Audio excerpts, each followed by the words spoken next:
ওরা সারাটা রাত যন্ত্রণায় ওরা ঘুমাতে পারে না। রাজনৈতিক যে একটা প্রভাব আমরা হাসপাতালগুলোর মন্ত্রণালয়গুলো দেখতেছি। সে পুরুষঙ্গর মাঝখানে যদি আমার একটা স্পিন্টার থাকে, সেই যন্ত্রণাটা আমার কে করবে? মিডিয়ার সে এখন আমাদের সামনে যদি খাবারটা নিয়ে আসে, ভালো খাবারটা নিয়ে আসে, এটা একমাত্র ডক্টর ইউনূস স্যার সাহেব ছাড়া এখন বর্তমানে কেউ এটা করতে পারবে না। আমি আমার চোখে পড়েনি, আমি তো আপনাকে আগেও বলছি, আমার চোখে পড়েনি যে তারা নার্সদের সাথে হয়তো তারা ওষুধ দিতে চায় না, বা তারা ওই সময় তাদেরকে দেখতে চায় না দেখে তারা উঁচা গলায় বলছে যে আমাদের ওষুধটা দিয়ে যান, এই টাইপের কথা বলা হয়েছে। কিন্তু কোনো সময় তাদের সাথে খারাপ ব্যবহার করা আসলে এটা আমাদের ম্যানার্সের মধ্যেই ছিল না, আমরা দেখি নাই। কিন্তু বরঞ্চ আহতদেরকে কিভাবে মানে ছত্রভঙ্গ করা যায়, ওদের ব্যাপারে দোষারোপ করা যায়, আমি এই বিষয়গুলোই আসলে নোটিস করছি যে তারা চিকিৎসার জন্য আসছে অথচ তারা হাসপাতালে সেভ না।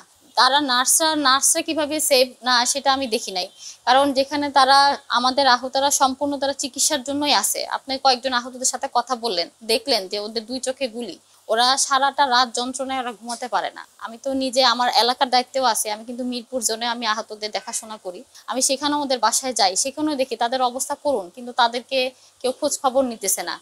চিকিৎসা নিয়ে যে বাণিজ্য হইতেছে সেটা বন্ধ করতে হবে। তারপর হইতেছে হাসপাতালে যে দুর্নীতিগুলো আছে সেগুলোর বিষয়ে সবাইকে কথা বলতে হবে, কারণ চিকিৎসা নিয়ে আমরা কোনো বাণিজ্য দেখতে চাই না। যখনই আমাদের আহতরা সে বাণিজ্য নিয়ে কথা বলে, অন্যায় নিয়ে কথা বলে, তখনই তাদেরকে দমায় রাখার মতো একটা প্রচেষ্টা আমরা সবসময় দেখছি, এখনও দেখতেছি।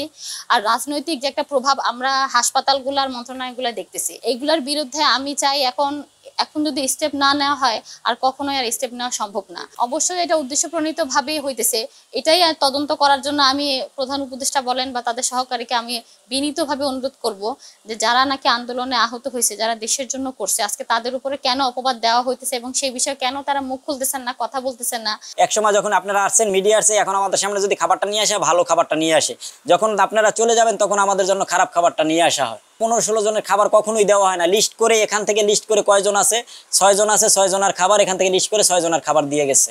বেশি একদিনও একজনের খাবার দেওয়া হয় না।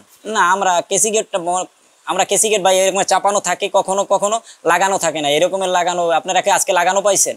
ডাক্তার ছিল না, এখন যদি হসপিটালে যদি কেউ না থাকে তাহলে কেসিগেট চাপাই দিবে নাকি এটা খোলা রাখবে? কারণ কি, মনে করেন আমরা 6 জন আছি, 6 জনের একটা জিনিসকে, আমার পার্স আছে, আমার মনে করেন যে মোবাইল আছে, আমার একটা জিনিস যদি নিয়ে যায় তাহলে তো বলবে যে আমার তো দায়ী নাই। এর নিচে সিকিউরিটি থাকে, সিকিউরিটির কাছ থেকে কে আসে না আসে সেটা তো কেউ দেখবে না, এজন্য কেসিগেট চাপানো রাখা হয়। আজকে নার্স আছে, ডাক্তার আছে, কেউ কিন্তু কোনো কেসিগেট খোলেও নাই, ধরেও নাই, শোও নাই, কেউ কিছু করে না। টানা 7মবারের মতো বেস্ট টিস্যু পেপার ব্র্যান্ড হিসেবে স্বীকৃতি পেয়েছে বসুন্ধরা টিস্যু। যেমন সিন্ডিকেট তারাই করতেছে। যেমন মনে করেন যে আমি আপনার যেটা বলছি, 2000 টাকা চাই যদি একজন ডাক্তার যদি একজন ইনজেকশন পুশ করতে চায়, এইটা নিয়ে যদি সাধারণ একজন মানুষ যদি আপনার কাছে আসে অথবা আমার কাছে, একজন মিডিয়ার কাছে যাইতে পারে, একজন, আমি যেহেতু জানি বৈষম্য ছাত্র আন্দোলনটা বৈষম্যর জন্য আন্দোলন করছে, তাই আমাদের কাছে আসছিল, তাই আমরা গেছিলাম ডিরেক্টর আর সোহেল স্যারের কাছে যে স্যার আপনার 2000 টাকা আপনার কর্মী কিভাবে চায় যে আপনি যে ইনজেকশন পুশ করবেন 2000 টাকা। তখন সে উত্তরে বলছে যে আমরা, এটা ব্যাপারটা আমাদের, এটা তোমাদের না, তোমরা এটা দেখতে চাও কেন, তোমরা এটা জিজ্ঞাসা করো। আমরা চলে আসছি, বাস আমাদের জিজ্ঞাসা করার দরকার ছিল, আমরা জিজ্ঞাসা করছি, তারা কিন্তু উত্তরে আমাদেরকে কি দেওয়া হয়েছে, এই ব্যাপারটা আমাদের, আমরা দেখবো, আমাদের সুচিকিৎসা দিবে, আমাদের রেফার করা লাগবে, রেফার যদি আমাদের রেফার যেটা আমার রেফার দরকার, রেফার করে বাইরে পাঠাই দিবে, আমি বাইরে সুচিকিৎসা নিতে চাই, আমার বাইরে সুচিকিৎসা হলে আমি হয়তো সুস্থ হব। কারণ কি, আমার শরীরের ভিতরে 250 স্পিন্টার আছে এখনো। তারপরে আমার মনে করেন যে পুরুষ অঙ্গ যেটাকে বলা হয়, পুরুষ পোলা সবচেয়ে বড় জিনিস পুরুষ অঙ্গ, সেই পুরুষ অঙ্গের মাঝখানে যদি আমার একটা স্পিন্টার থাকে, সেই যন্ত্রণাটা আমার কে করবে? আমার ডান চোখে গুলিতে এবং হাতে, মাথায় বিভিন্ন জায়গায় প্লেট ইনজুরিতে হই। আমার ডান চোখের অপারেশন প্রায় 10টার কাছাকাছি হয়ে গেছে এবং আমি ঢাকা মেডিকেলে ভর্তি ছিলাম। ওইখান থেকে 29শে জুলাই আমি আমার ফ্রেন্ডের বাসায় থাকি এবং ওইখান থেকে 14ই আগস্ট আমি জাতীয় চক্ষু বিজ্ঞান আমার রেফার করা হয়।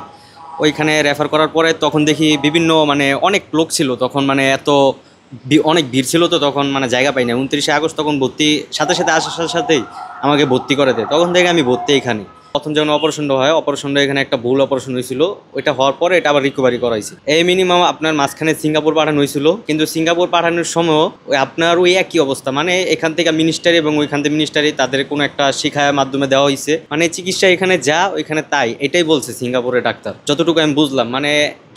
তারা চাইছিল চিকিৎসা করার জন্য, বলছিল যে ইমপ্রুভ হবে না, কিন্তু তাও ঝুঁকিপূর্ণ রিস্ক আছে।